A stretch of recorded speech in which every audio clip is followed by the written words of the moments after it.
اعوذ باللہ من الشیطان الرجیم بسم اللہ الرحمن الرحیم رب اشرح لی صدری ویسر لی امری واحلل عقدۃ من لسانی یفقہوا قولی رب زدنی علما۔ 12ویں جماعت کے طلباء و طالبات کو میں آج 18 جولائی 2020 اردو کلاس میں خوش آمدید کہتا ہوں۔ عزیز طلباء و طالبات، آج ہمارا موضوع ہے ایک آرزو۔ ایک نظم ہے علامہ اقبال کی مشہور و معروف نظم، بہت ہی خوبصورت نظم ہے۔ انتخاب نظم جدید سے یہ لی گئی ہے، اور اس نظم میں اقبال نے ایک ایسا منظر کھینچا ہے جو انتہائی دلفریب منظر ہے، اور اسی نظم کو آج ہم پڑھنے جا رہے ہیں۔ آج ہم اس کے نصف کو پڑھیں گے، پہلے نصف کو، اور اس کے بعد کل دوسری نصف کو پڑھیں گے۔ تو پھر پہلے میں آج وہ اشعار پڑھ لوں گا، وہ نظم کے چند اشعار پڑھ لوں گا جو ہمیں آج پڑھنے ہیں، جن کو آج ہمیں سمجھنے کی کوشش کرنی ہے۔ اس کے بعد میں اس کی تشریح کرنے کی کوشش کروں گا۔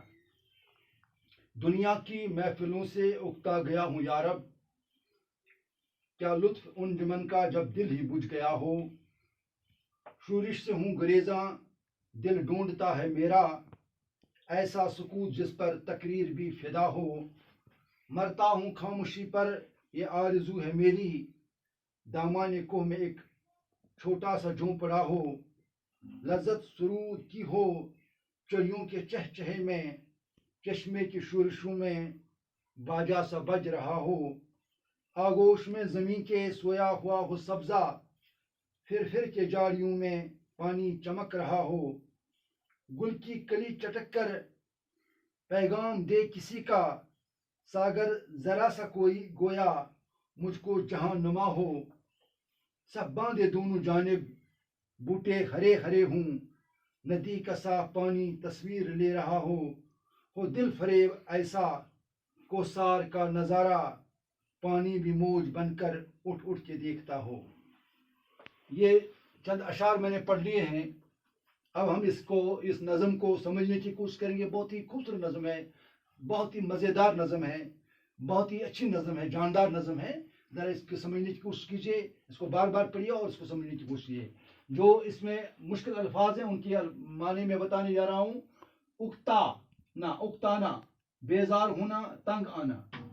شورش، ہنگامہ، فساد۔ گریزاں، بھاگنے والا۔ سکوت، خاموشی۔ چٹک، کلی کے کھلنے کی آواز۔ سرود، گیت، نغمہ، گانا بجانا۔ جہاں نما، دنیا کا منظر۔ یہ چند الفاظ ہیں جو اس نظم کے اس حصے میں آئے ہیں اور جن کا میں نے معنی بتا دیا ہے۔ اب اس نظم کو سمجھنے کی کوشش کیجیے۔ اس کا مطلب جو ہے، دنیا کی محفلوں سے اکتا گیا ہوں یارب۔ علامہ اقبال دعا مانگتا ہے، آرزو میں دعا مانگتا ہے، میرے اللہ میں دنیا کی محفلوں سے، دنیا کے جھنجھٹے سے میں بہت اکتا گیا ہوں، تنگ آ گیا ہوں، اس سے میں بیزار ہو چکا ہوں۔ یا کیا لطف انجمن کا جب دل ہی بجھ، کیونکہ میرا دل بجھ چکا ہے، اس لیے اب انجمن کا، محفل کا کوئی مزہ نہیں ہے۔ میرے اللہ میں دنیا کی محفلوں سے تنگ آ گیا ہوں، کیونکہ میرا دل بجھ چکا ہے، میرا دل تنگ آ چکا ہے، اور اس لیے مجھے اب اس سے کوئی لطف نہیں حاصل ہو رہا ہے، کوئی مزہ نہیں آ رہا ہے۔ تو میں اس دنیا کی محفلوں سے، دنیا کی جھنجھٹ سے، دنیا کے شورگل سے میں تنگ آ چکا ہوں، اور میں اس سے بھاگنا چاہتا ہوں، کیونکہ میرا دل بجھ گیا ہے۔ اب مجھے اس محفل آرائی سے کوئی لطف حاصل نہیں ہوتا ہے۔ شورش سے ہوں گریزاں دل ڈھونڈتا ہے میرا، میں شور شرابے سے بھاگنا چاہتا ہوں، اور میرا دل ڈھونڈتا ہے، میرا دل چاہتا ہے، میرا دل تلاش کرتا ہے ایسا سکوت جس پر تقریر بھی فدا۔ میں ایسا سکوت چاہتا ہوں، میں پرامن ماحول چاہتا ہوں، خاموشی چاہتا ہوں، جہاں کوئی شور شرابہ نہ ہو، ہنگامہ نہ ہو، کوئی آلودگی نہ ہو، کوئی گندگی نہ ہو، آواز کی شورش نہ ہو، آواز کی گندگی نہ ہو، پانی صاف ہو، سب کچھ صاف ہو۔ تو میں ایسا سکوت چاہتا ہوں، ایسا خاموشی چاہتا ہوں، جہاں پر مجھے جہاں پر تقریر پر سکوت فدا ہو رہا ہو، یعنی تقریر پر سکوت کا غلبہ ہو، سکوت ہی سکوت ہو، خاموشی خاموشی ہو۔ مرتا ہوں خاموشی پر یہ آرزو میرے اللہ میری آرزو ہے، میں خاموشی پہ مرتا ہوں، میں خاموشی چاہتا ہوں، میں سائلنس چاہتا ہوں، میں پرامن ماحول چاہتا ہوں، میں ایسا ماحول چاہتا ہوں جہاں پر صرف خاموشی ہو, کوئی شور شرابہ نہ ہو. اس پر میں اس آرزو, یہ میری آرزو ہے. دامان کیا میں چاہتا ہوں, میں کوہ کے دامن کے, پہاڑی کے دامن کے نیچے ایک چھوٹا سا جھونپڑا چاہتا ہوں. میں کسی محل خانے میں کسی بنگلے میں نہیں رہنا چاہتا ہوں جو شہر میں ہو, جو آبادی میں ہو, جو شور شرابے میں, بلکہ میں پہاڑ کے دامن کے نیچے ایک چھوٹے سے جھونپڑے میں رہنا چاہتا ہوں. لذت سرود کی ہو چڑیوں کے چہچہے میں, جہاں پر چڑیوں کے چہچہوں سے میں گیت کا مزہ حاصل کروں. یعنی میں کوئی باجا نہیں سننا چاہتا ہوں, بلکہ میں کوئی موسیقی نہیں سننا چاہتا, بلکہ میں چڑیوں کی چہچہٹ سے اپنے آپ کو منوانا چاہتا ہوں, اپنے آپ کو لطف دینا چاہتا ہوں, مزہ دینا چاہتا ہوں. چشمے کی شورشی میں باجا سے بج جاؤ, اور میرے لیے صرف چشمے کے پانی سے جو شور نکلتا ہو وہی میرے لیے باجا ہو. میں کسی نقلی باجے کو, میں کسی دنیائی طبلے کو, یہ رنگ گیت کو نہیں سننا چاہتا ہوں, بلکہ میں چڑیوں کے چہچہٹ سے اور چشمے کی شورش سے اپنے آپ کو لطف اندوز کرنا چاہتا ہوں. آگوش میں زمین کے سویا ہوا ہو سبزہ, اور وہ جھوپڑی کیا کہاں ہو جہاں پر زمین کے ایک چھوٹا سا سبزہ کا ٹکڑا ہو. پھر کے جاریوں میں پانی چمک, جہاں پر پانی جاریوں میں, چھوٹی چھوٹی جاریوں میں پانی کے قطرے گھوم رہے ہوں, بہ رہے ہوں. گل کی کلی چٹک کر پیغام دے کسی کا, جہاں پر کسی قسم کا شور نہ ہو, کوئی آواز نہ ہو, بلکہ وہاں پر جو گل کی پھول کی جو کلی ہے, جب وہ چٹک جائے, جب وہ کھل جائے, تو اس سے جو آواز نکلتی وہ تک میں سننا چاہتا ہوں. یعنی ایسی خاموشی جہاں پر انسان کلی کے کھلنے کی آواز تک سن لے, اتنا خاموشی. اور یہ مجھے کسی کے آنے کا پیغام دے.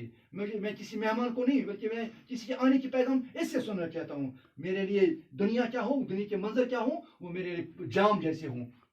جس طرح ساگر ہوتا ہے اس طرح میرے لیے دنیا ہو, کہ میں جہاں چاہوں, جس جگہ چاہوں وہاں میں آرام سے رہنا چاہتا ہوں, کسی شور شرابے کے بغیر. سب باندھے دونوں جانب کے ہرے ہرے ہوں, اور میری جھوپڑی کے دونوں جانب کیا ہوں, چھوٹے چھوٹے پودے, پیڑ پودے ہوں, پھولوں کے پیڑ پودے.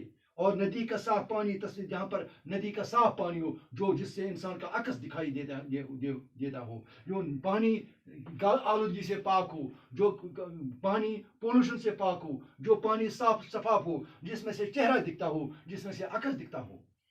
دل فریب ایسا کوسار کا نظارہ, اور اس کوسار کا نظارہ ایسا دل لبھانے والا ہو. یہ کوسار کا, جس کوسار کے نیچے میں اپنی جھوپڑی بنانا چاہتا ہوں, جہاں پر پانی ہو, جہاں پر چڑیوں کی چہچہٹ ہو, جہاں پر چشمے کی شورش ہو, وہاں پر میں چاہتا ہوں کہ یہ ایسا نظارہ دل فریب ہونا چاہیے, دل کو لبھانے والا نظر ہوں, کہ پانی بھی موج, یعنی پانی کی موج بھی کیا ہو, اٹھ کے دیکھتا ہو, یعنی وہ بھی اس پر فریبتا ہو, وہ بھی اس پر فدا ہو, وہ بھی اس پر نثار ہو, وہ بھی یہ دیکھنا چاہتا ہو کہ کیونکہ ایسا منظر ہونا چاہیے. یہ آج میں نے علامہ اقبال کی یہ نصف نظم پڑھ لی اور اس کو سمجھانے کی کوشش کی. امید ہے کہ آپ نے اس کو سمجھا ہوگا. امید ہے کہ میرے بچے, میرے طالب علم اس نظم کو پھر پڑھیں گے, بار بار پڑھیں گے, تاکہ یہ ایک لطف اندوز نظم ہے اور اس سے لطف حاصل کرنے کی کوشش کریں گے, اس کو سمجھنے کی کوشش کریں گے. آج کے لیے اتنا ہی, پھر ملیں گے. گر خدا لایا, فی امان اللہ.